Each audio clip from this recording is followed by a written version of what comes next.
Tonight on 2020, the 2-hour season premiere. How close you come to dying. Diane Sawyer, Elizabeth Vargas.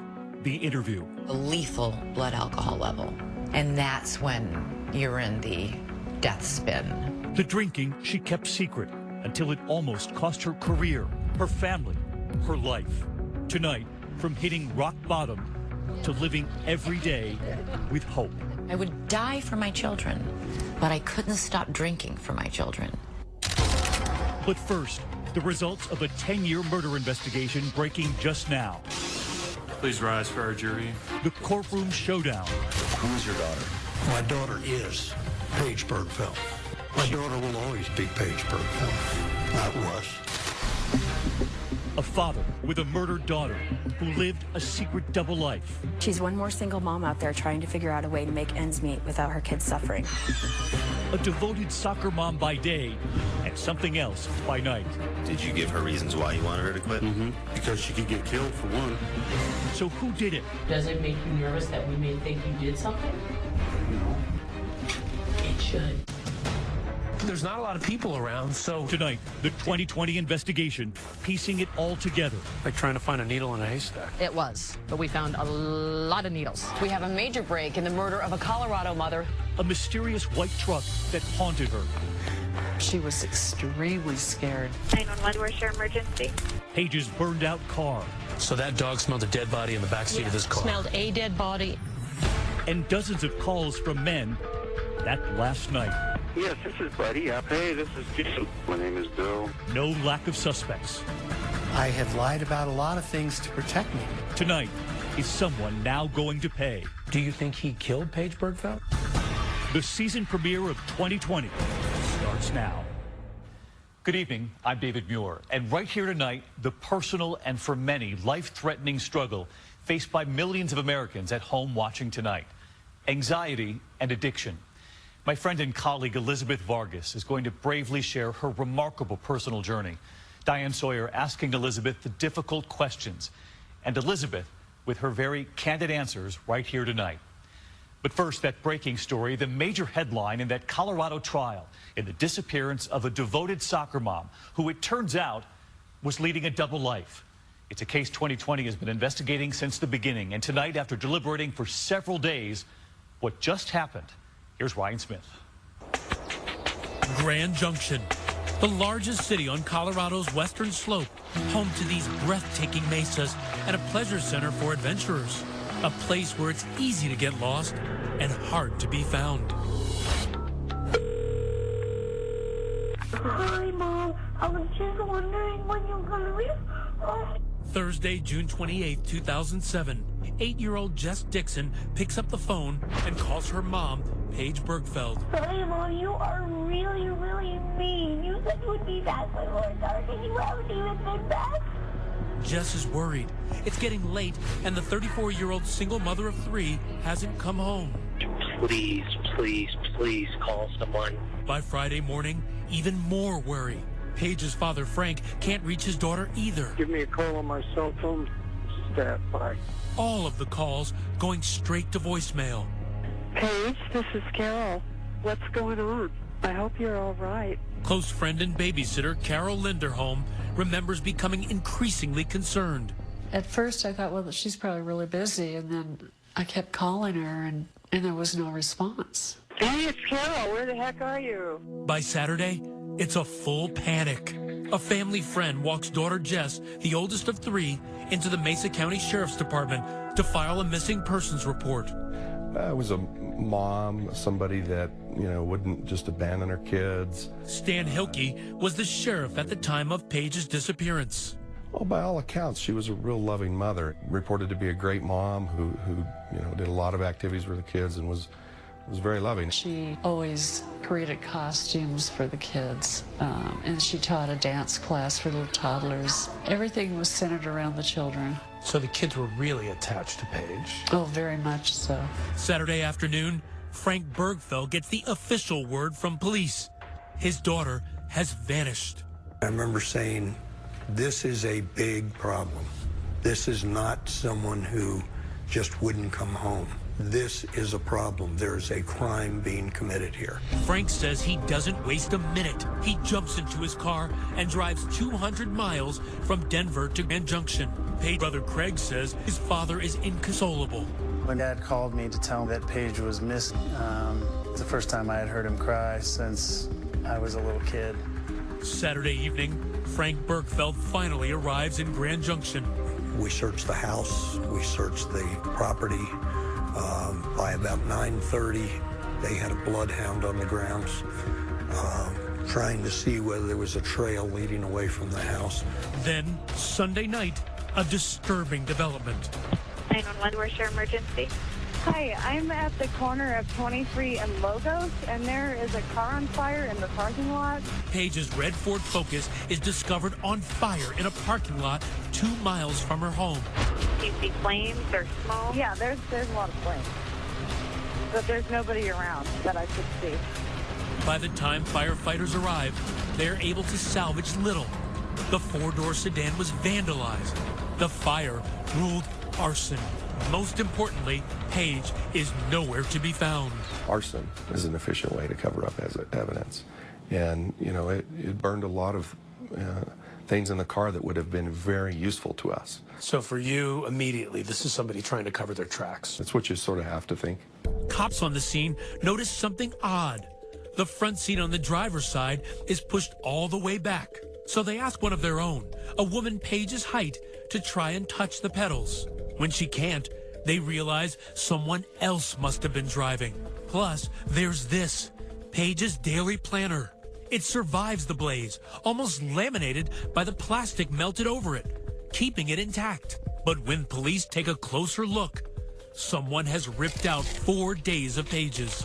They found the dates 26, 27, 28, 29 had been torn out. That tells me somebody thought those pages were incriminating. Suddenly, the missing persons case is beginning to look more like a kidnapping. This isn't a situation where Paige left on her own volition. Frank Bergfeld goes to the crime scene, and the reality begins to sink in. You know, it occurred to me I hadn't cried in a long time. I've learned how to do that. That's it. The family prays, waits, and worries. But Paige's mom, Susie, never gives up hope. I hope that she's safe. We want her to come home for our children and her family. She wonders who would want to hurt her daughter. The stunning young woman with the long strawberry blonde hair, just 34 years old. She'd enter a room and people turn heads. Tell me about the time you first met. I drove up to her house, knocked on the door, and she opened the door, and I said, "Oh my gosh." I said, "You're so beautiful." And she says so sweetly, "I haven't been told that in so long." But Linderholm soon learns there's trouble lurking behind Paige's facade. The soccer mom with the model looks is twice divorced. She's struggling emotionally and financially after her second marriage crumbles. Paige had definitely fallen on hard times. Journalist Carol McKinley is following the case for 2020. She's suddenly broke, but she's used to living the high life. Her friends have told us that her ex-husband wasn't helping at all with all those bills. Things happened, they got divorced. She ended up with the house, and that was her home. But this was no ordinary home. At one point, Paige is paying a staggering $6,000 a month for that $1 million home. So Paige starts taking odd jobs to pay her mounting bills. All these crazy jobs, selling cooking product for a company called Pampered Chef. She's selling baby slings. She's even teaching children dance classes. And suddenly, her 3 small children have no idea if they'll ever see Mom alive again. As soon as Paige's car is discovered abandoned in that parking lot, the search parties assemble. Back in 2007, 2020 accompanied Frank and more than 200 volunteers flanked out in fields south of Grand Junction, looking for any sign of Paige in the scorching Colorado heat. Today, we have searchers out all over, an area that's in proximity to where our car was burned that is involved in this case. It sounds like you were searching every inch of Mesa. Well, it's really difficult to search every inch of Mesa County. It's 3,300 miles of a lot of frontier country. I wouldn't by any means say we searched all of it, but We did search a lot of it. When we come back, Frank Bergfeld expands his search, desperate for any clue that might lead to his daughter's recovery. She's out there somewhere, and I can protect her. While investigators begin to wonder if Paige's complicated love life with 2 ex-husbands has something to do with her disappearance. Where's your emergency? My husband and I were in a fight. See what happens next. I mean, this big country here. 24 days after Paige Bergfeld vanishes without a trace. Look along look in the middle, get a snag. Her father, Frank, moves his search to this vast canvas, the winding Colorado River. I don't know. I don't know when you give up. I don't know. When do you say she's gone? I don't know. Weeks turn into months as investigators and volunteer searchers paddle through murky waters and trudge through desert scrub brush. But Connie Fluke says there is no sign of Paige. How daunting was this search? This was one of the hardest searches that I personally have been on. Like trying to find a needle in a haystack. It was, but we found a lot of needles. But perhaps the biggest clue came from the unlikeliest of sources.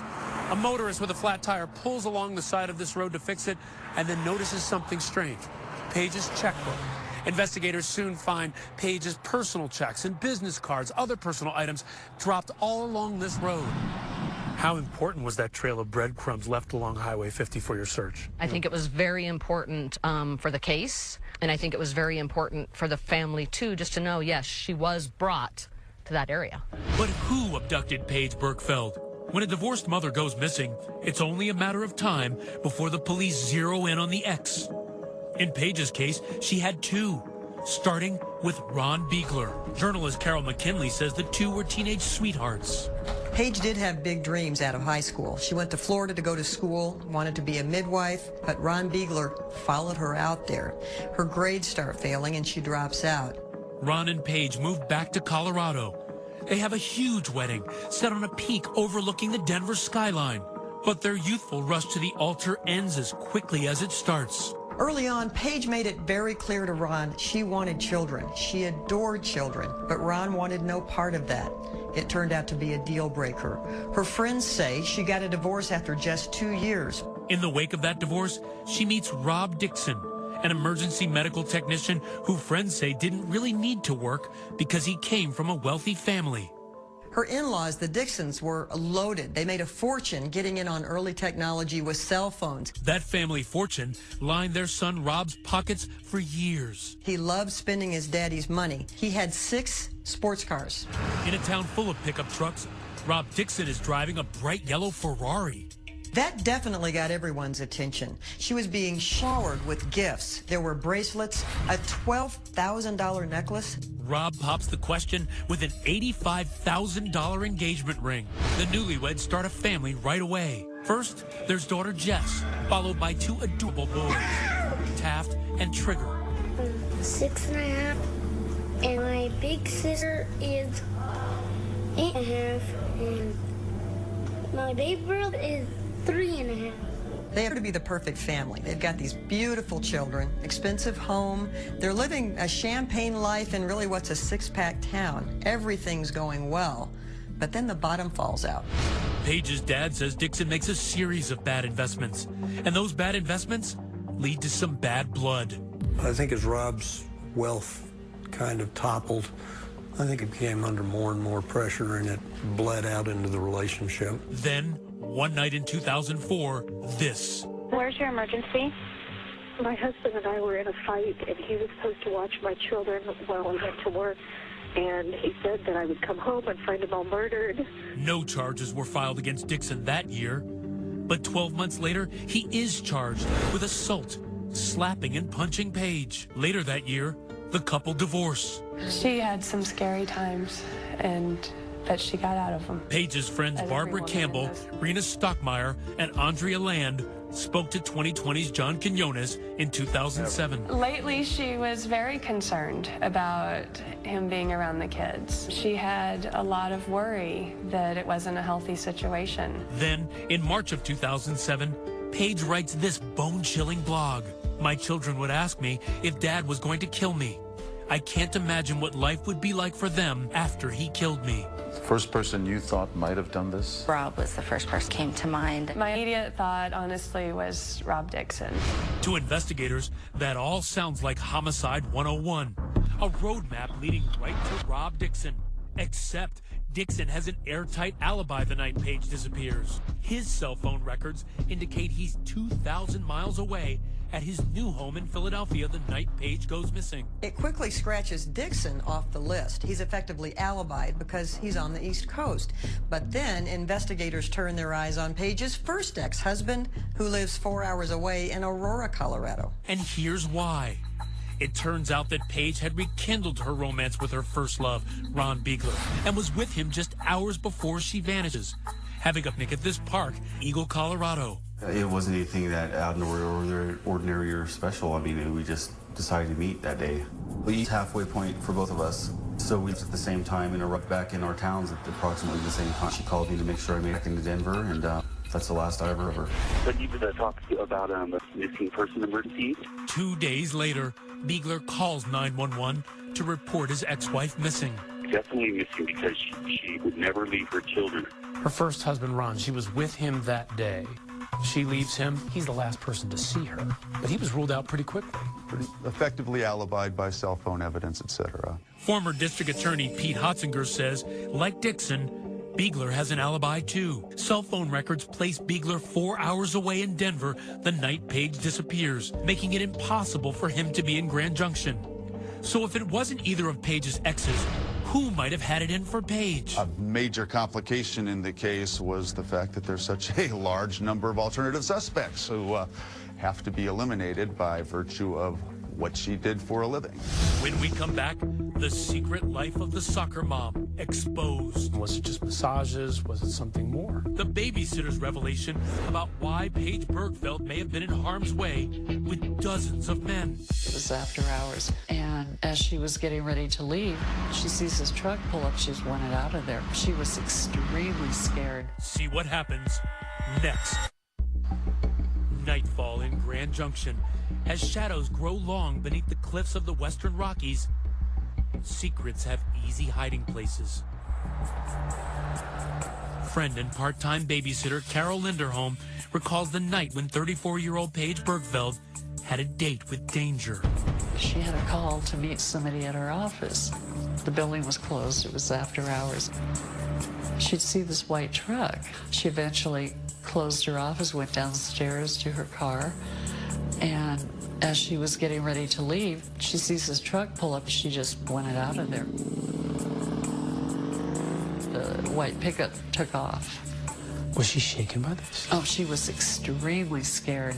She told me about it, and she says, I've never been so scared in my life. In the light of day, Paige's office, where she was selling Pampered Chef cookware, was located in this nondescript cluster of commercial office spaces.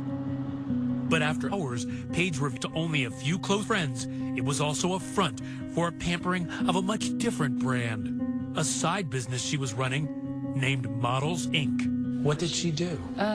Bachelor parties. Paige's double identity is still a touchy subject for those with whom she shared this dirty little secret, as we found when talking to some of them in 2007. She was learning to give massages.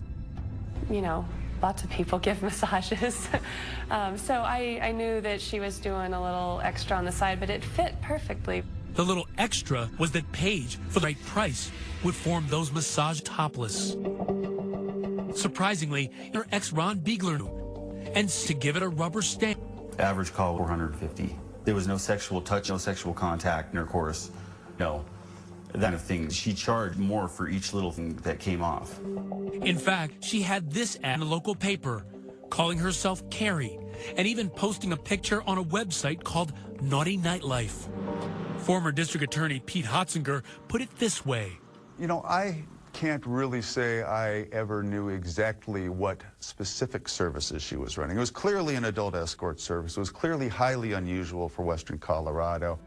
In her profile, Paige seems pretty adept at double entendre, boasting, tired of chopped meat showing up when you ordered filet mignon? She didn't tell you about this other life she was leading. 2020's John Quinones first spoke to Paige's family in 2007. I think she realized that we would not approve. And actually, now that I know about it, I think she was trying to keep the house and the kids together. It's not exactly something a brother likes to hear his little sister's doing.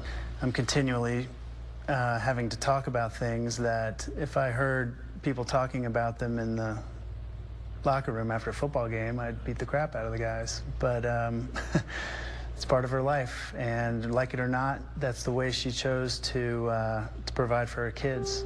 Paige's former roommate, Jamie Silvernail, says was the only conceivable reason the other wholesome single mom Marie would moon as a sexy masseuse. She felt like it's something she needed to do to be able to keep a roof over their head and put food on the table. She needed the money. Yeah. She's one more single mom out there trying to figure out a way to make ends meet without her kids suffering. It wasn't until after Paige's disappearance that the shocking news of her side business came to light. When it did, it spread like wildfire across a dry Colorado mesa. Investigators say she was a mom who led a secret double life, running her own escort service. Paige now had the proverbial scarlet letter on her chest. When it came out that she ran an escort service, it dwindled down to practically nothing. Nobody cared anymore because she was that sort of woman. But investigators care, and they learned that Paige Bergfeld disappears. She received dozens of calls from men seeking her services. Yes, it's Buddy. I was wondering if you had any girls available this afternoon. Hey, this is Jim. I'm going to go get me a motel room now. Hello, my name is Bill. Just calling to see if anybody's still available for the night. Major complication in the case was the fact that there's such a large number of alternative suspects. Which brings us back to that office parking lot, the spot where Paige ran Models Inc. And a burning question. Who was that man in the white truck who frightened Paige Bergfeld that night? What are you driving right now? White Dodge pickup. White. Police have a sneaking suspicion, but is this the right man? When we come back, big breaks in the case. A confrontation. Banged on that door. I said, I know what you did to Paige. A discovery in a canyon. Many searchers had been up that gulch, right in that area. But will it lead to a confession? I did not kill her. Next. Some people do believe that the search for Paige stalled after what she did for a living was discovered, as if her life and disappearance no longer mattered. We want your opinion tonight. Let us know on our Facebook page and on Twitter. Use the hashtag ABC2020. And stay tuned because next right here, the big break, zeroing in on a suspect. Mesa County, Colorado. Investigators looking into the disappearance of Paige Bergfeld have little to go on. All that's come to light is a burned-out Ford Focus, a monthly planner with missing pages, and the clues strewn like breadcrumbs along a desolate Colorado highway. The escort missing mom, who called herself Carrie, had dozens of clients. And now, one of them is called in for questioning. And you are Mr. Johnson, right? Jones. Jones. Gosh, you know what? That's funny. Sorry about that. Okay. He's 55-year-old Lester Jones, a local RV mechanic who's married with a rap sheet as long as a Winnebago. I'm guessing you can probably guess as to what we're investigating. He just said he's investigating the disappearance of the young lady. Okay. Without a lawyer present, homicide detective Lisa Norcross questions Jones about the proximity of the garage where he works and the spot where Paige's scorched sedan is recovered. Does it make you nervous that we may think you did something? No. It should. Okay? It should. Turns out, Paige and Jones had once been much closer. Investigators discover Jones had hired her for a pricey $400 erotic massage a year earlier. And what are you wearing? I had nothing on. Okay, and her? She had nothing on. Okay. We did not have sex. Okay. She tells me up front she doesn't do sex. Okay. But then they find out Jones is one of several men feverishly calling Paige in the days before she disappears. Lester Jones was calling and calling her. Carol Linderholm tells investigators Jones made another appointment with Paige the day before she went missing. This time, Paige is worried that Jones has figured out her true identity. So she sends Carol on the call instead. What's your first impression when you walked in the door? Fear. Really? Yeah. He's a very large, overpowering person. What's the first thing he said to you? I want sex. I looked at him and I said, then you should probably call another escort service, because it's not going to happen with me. That's not what I'm here for. No sex, but lots of talk. And the topic? Paige Bergfeld. Carol says he seems obsessed with Paige. And sure enough, he tells her he recognizes Paige as the once wealthy wife of Rob Dixon. You knew when you saw her the first time that she was Rob Dixon's ex-wife? Yeah, I knew that. Okay. During 2.5 hours of questioning, Jones cooperates fully, letting them take his fingerprints, giving them his DNA, and handing over the keys to his truck. What are you driving right now? It's a white Dodge pickup. White? A white pickup. Could it be the same white pickup that frightened Paige that night outside her office? The no-nonsense Detective Norcross puts the screws to the RV mechanic. Do you know where she is? Do you know what happened to her? Now I have to be convinced of that. I can't convince you of it. I don't know what happened to her. I don't. Before she disappeared, Paige had gotten 5 calls from a mystery man calling from a disposable track phone. Jones denies it was him. He tells investigators he doesn't even own a track phone. Did you buy a track phone? No, sir. Never bought a track phone? Never. Cops search his home and scour the mechanic's workspace at the RV shop in Grand Junction. They find Viagra, condoms, a black Victoria's Secret bra, and under his desk, a gasoline can. Now, you may think, well, maybe he used the gas can. It's RV repair. Maybe they had a gas can. No. Police questioned the owners and co-workers, and there was no reason for him to have a gas can at his workspace. Do you have a gas can at your workspace? Because I don't. But the most compelling evidence? In the trash, packaging for a disposable track phone, just like the one Jones swears he doesn't own. Former District Attorney Pete Hotzinger. For me personally, the track phone is the single most compelling piece of evidence that he has never attempted to explain away. Investigators track that disposable phone to this Walmart. Security cameras pick up a man that looks a lot like Mr. Jones pursing it. I didn't buy a track phone at Walmart. No, sir. No, sir. Nope, not me. Well, I'd submit anybody who looks at that video knows it's him. That's pretty compelling. Desperate for more direct evidence, detectives fly in trained dogs to search Paige's burned-out car. This is Paige's car. Canine handler Julie Jones shows us, with a different dog, how she says they found the scent of death. So that dog smelled a dead body in the backseat of this car? Smelled a dead body in the back of the car. That's correct. A dead body in the back seat. And in the front seat, the one pushed way back, the handler says the smell of a man. Who else did the dog find in this car? He was given the scent of Lester Jones, and he found the scent of Lester Jones in the driver's seat of this vehicle. 6'4", 275-pound Lester Jones. But many questioned the science of dog scent evidence. Problem with the dog.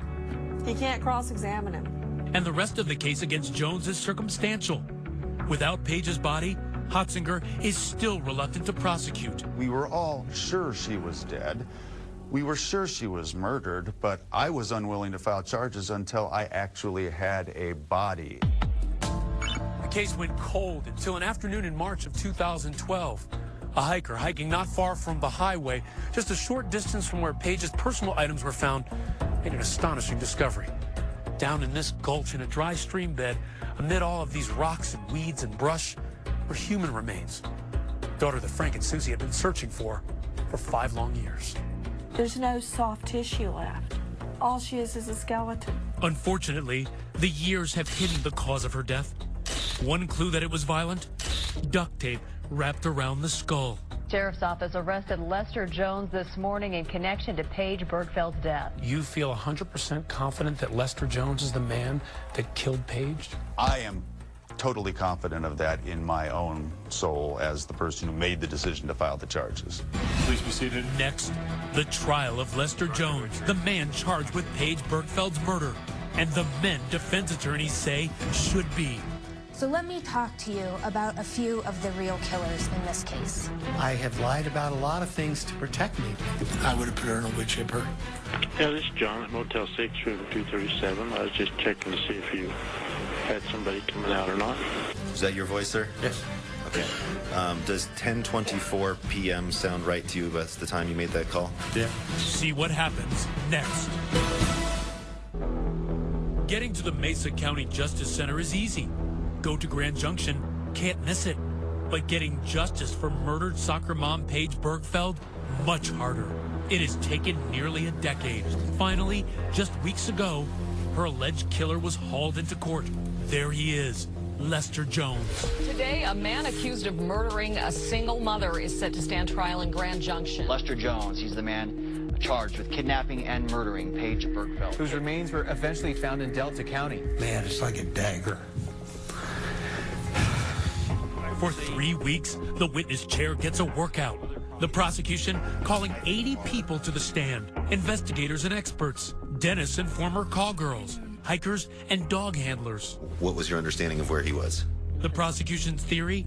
Sometime after 8:57 p.m., the time of the last known call from her cell phone, Jones kidnaps and kills Paige, then uses her own car to dispose of her body in that gulch down Highway 50. A few nights later, telling his wife he has to go out. Where did he say he was going? Back to the shop.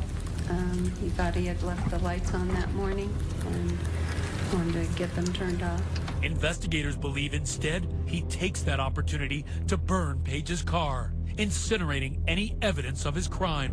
In his police interview, Jones himself conceding things don't look good. I have no alibi for the whole week, and I called multiple times. Prosecutors closed their case with a star witness, Jones's ex-wife, Lisa Nance. He said, "I'm going to kill you." And then he just slapped me repeatedly, and I could taste blood. I grabbed his hand and I asked him to stop. Nance says in the late 90s, when their marriage was ending, Jones kidnapped her at gunpoint and threatened to kill her. He told me he was going to put me in the bottom of the lake where no one would find me. She escaped, and Jones served 5 years in prison. But then Lester Jones's defense attorneys get their turn. They argue Jones is the wrong man and proceed to present a parade of alternate suspects. There's John Livingston. I did call some services back then, and dumb, but I did. A ranch hand waiting for Paige at Motel 6 the night she disappeared. Yeah, this is John at Motel 6, room 237. I was just checking to see if you had somebody coming out or not. Okay, so you were calling a company called Models Inc. that day on June 28th. Right. He says she never showed up. Do you have anything to do with the disappearance of Paige Bergfeld? No. Have anything to do with the murder of Paige Bergfeld? No. Then there's Wayne D'Amico, a car salesman and another of Paige's clients. Did you know Paige Bergfeld? I did. At some point, we set up a time and we hung out together on a professional basis. Did you pay her money? Yes, ma'am. He admits he joked about disposing of her body. Had I had something to do with it, and that's what I said, I would have put her in a wood chipper. Believe me, if I could turn that page back right now, it would be turned back. But the woman who heard him say it, a former call girl, Christy Steves, was worried enough to call the police. I believed him to my core. I typically have a good intuition. I was under the influence of drugs. If anyone had motive, defense attorneys say it was Stephen Heald. There's absolutely no reason for me to want her dead. The construction manager who embezzled $17,000 of his company's money, supposedly buying Pampered Chef hooks from Paige. She created an invoice. I paid that invoice. The invoice would say Pampered Chef or some other type of work, but it was for sex. Heald first tells detectives Paige was blackmailing him to hide their relationship, but then changes his story. That's the dumbest thing I ever said. She never blackmailed me. Our relationship was mutual. But Heald has an alibi for the night Paige disappeared. His ex-wife says for once he was where he belonged, at home with her. You have every reason to basically throw him under the bus, wouldn't you say? Yes. Okay. And despite And that... I would have. But if anyone might give this jury reasonable doubt, defense attorneys say it is this man, another client, George Coraluzzo, a painter with a colorful past: theft, burglary, DUI, and kidnapping. Phone records show in the hours before Paige goes missing, Coraluzzo is robo-dialing her, something like 20 times, trying to set up a massage date. It boiled down to Lester Jones or Coraluzzo, and I was the stick in the mud, frankly, saying, yeah, I think we have a case against Lester Jones, but I'm not convinced that we can prove it beyond a reasonable doubt until Coraluzzo has been effectively eliminated. 2 days after Paige disappears, an acquaintance of George Coraluzzo, Megan Williams, says he came to her in a panic, claiming he had to leave town in a hurry because his family had been killed in a car crash, which was a lie. Was he acting like someone who did something very bad and was trying to get away? He was emotional. He was sad. He was frantic. He was just like, you know, I got to do things. I got to go. I can't be here. Do you think he killed Paige Bergfeld? I do think he killed Paige Bergfeld. And I have stuck with that since day one. But prosecutors say Coraluzzo was thoroughly investigated and eliminated as the killer. Coraluzzo can't testify because he drowned in a New Jersey river in 2011. Which brings us back to the case against Lester Jones and two final bizarre pieces of the puzzle. Soon after police interrogated him, Jones attempts suicide with an overdose of sleeping pills. Coincidentally, he gets a call from detectives soon after. They're simply trying to arrange the return of his now notorious white pickup. Mr. Jones? Yes, sir. This is Art Smith with the Sheriff's Office. But a groggy Jones makes a bizarre statement. He asked me where I would bury a body. I'm sorry? You asked me where I could bury a body. When did I ask you that? Does that sound like some sort of accidental confession? What will the jury make of it? Please rise for our jury. When we come back, a courtroom stunner. The bombshell dropped in court just hours ago. Frank and Susie Bergfeld spent their summer here at the Mesa County Courthouse to bear witness to the prosecution of Lester Jones.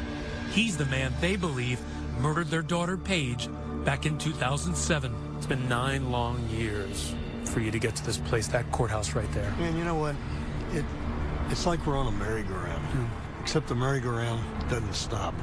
The prosecution's closing argument, reminding the jury of that young mother, kidnapped, thrown in the back of her car, taken off to be murdered.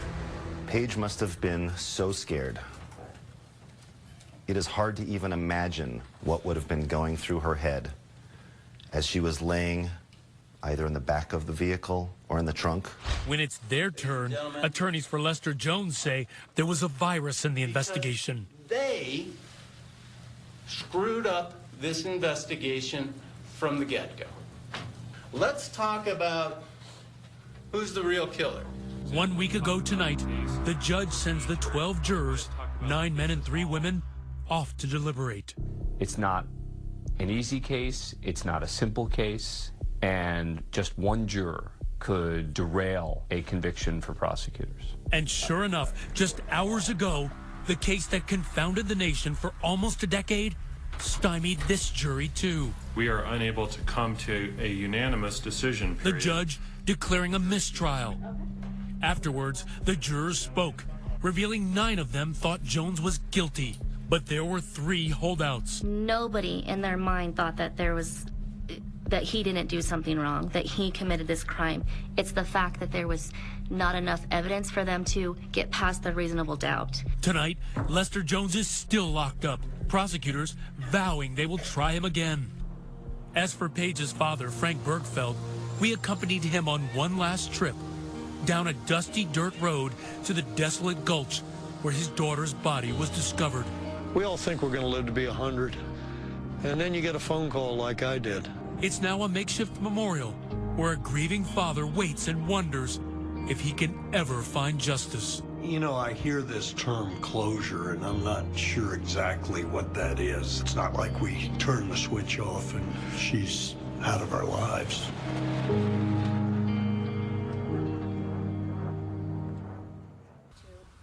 A family still grieving tonight, and of course, we'll stay on the case.